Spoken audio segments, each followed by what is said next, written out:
Chapter 25. It was like being in the eye of a hurricane.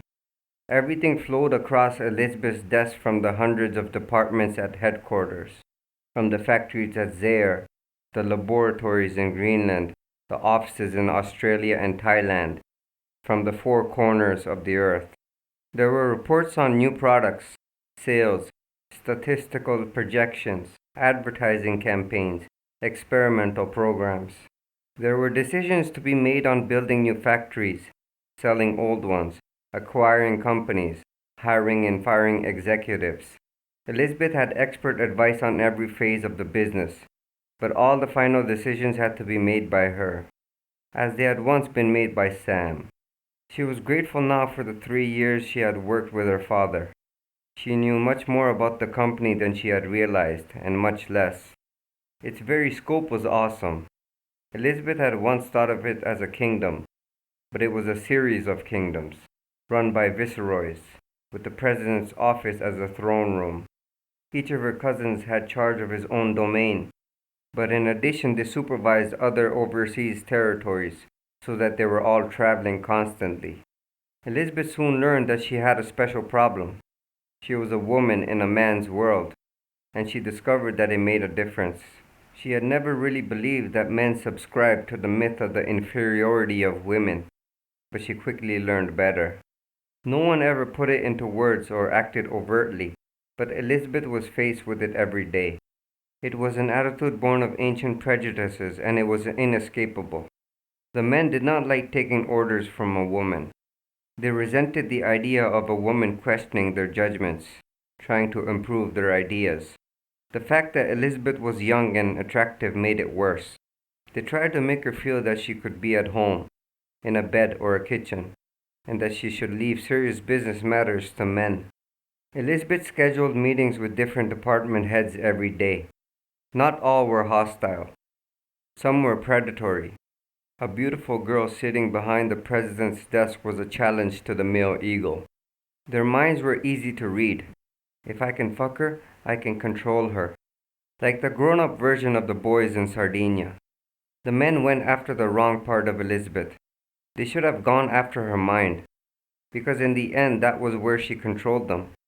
They underestimated her intelligence, and that was their mistake. They miscalculated her capacity to assume authority, and that was another error. And they misjudged her strength, and that was their greatest mistake. She was a Roth, with the bloodline of old Samuel and her father in her, and she had their determination and spirit. While the men around her were trying to use Elizabeth, she used them. She tapped the knowledge and the experience and the insights that they had accumulated, and she made them her own. She let the men talk, and she listened. She asked questions, and she remembered the answers. She learned. Every night Elizabeth took home 2 heavy briefcases filled with reports to be studied. Sometimes she worked until 4 in the morning. One evening a newspaper photographer snapped a picture of Elizabeth walking out of the building with a secretary carrying her 2 briefcases. The photograph appeared in the newspapers the next day. The caption read, "Working Heiress." Elizabeth had become an international celebrity overnight.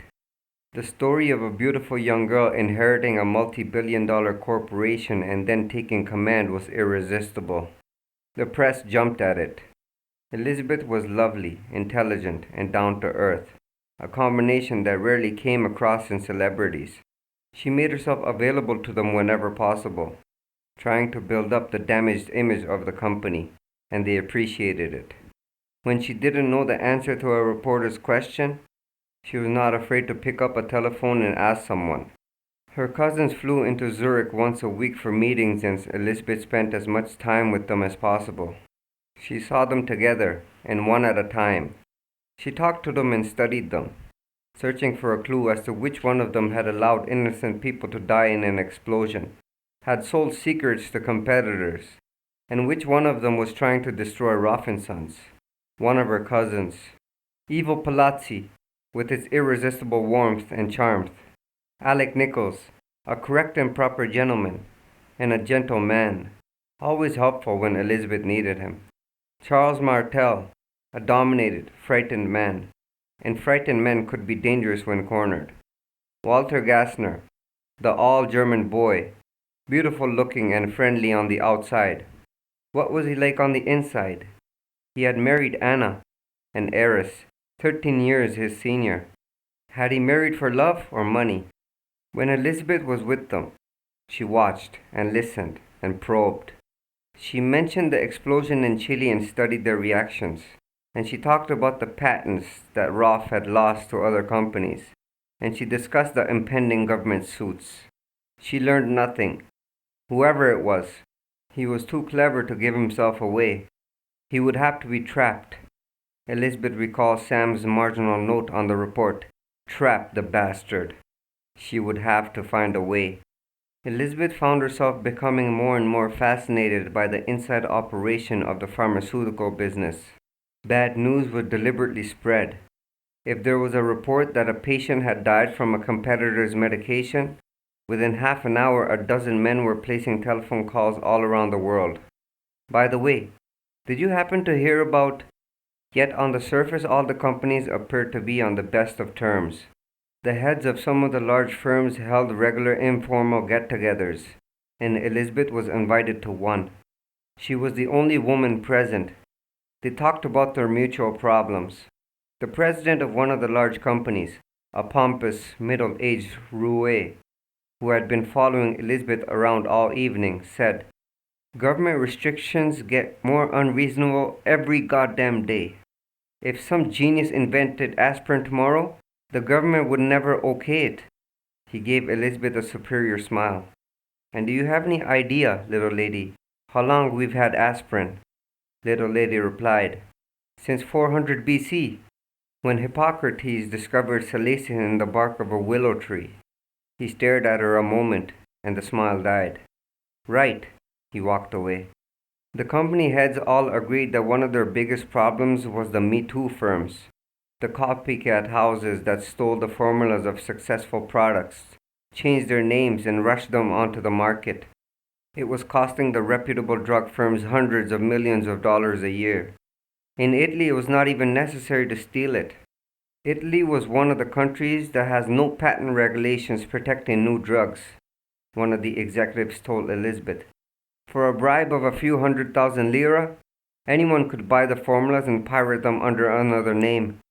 We spend millions of dollars on research, they walk off with the profits. Is it just Italy? Elizabeth asked. Italy and Spain are the worst. France and West Germany aren't bad. England and the United States are clean. Elizabeth looked around at all these indignant, moral men and wondered if any of them was involved in the thefts of the patents of Roth & Sons.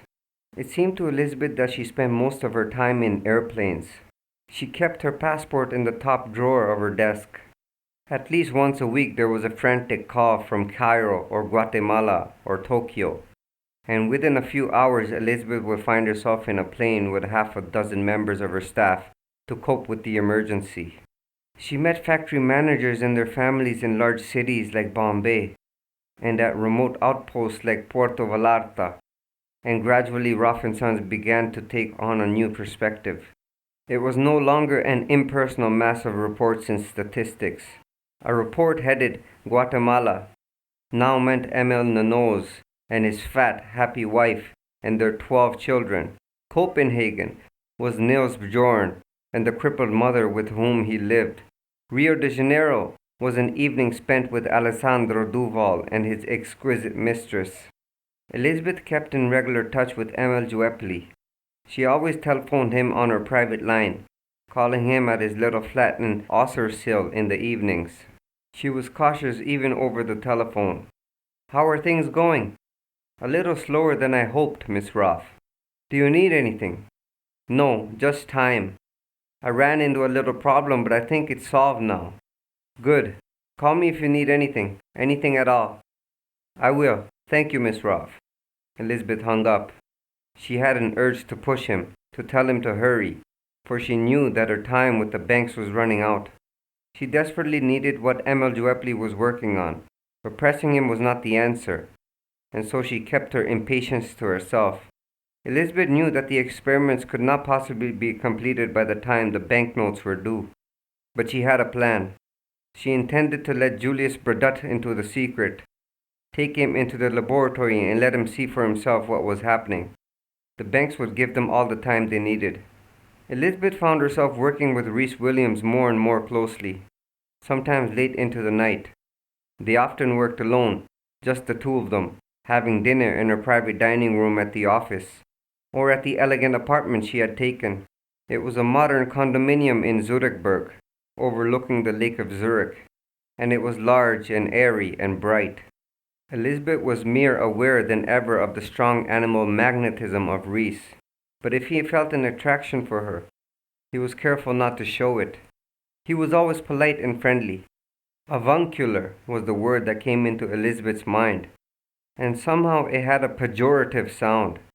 She wanted to lean on him, confide in him, and yet she knew she had to be careful. More than once she had found herself on the verge of telling Rhys about the efforts to sabotage the company, but something held her back. She was not ready to discuss it with anyone, not until she knew more. Elizabeth was gaining more confidence in herself.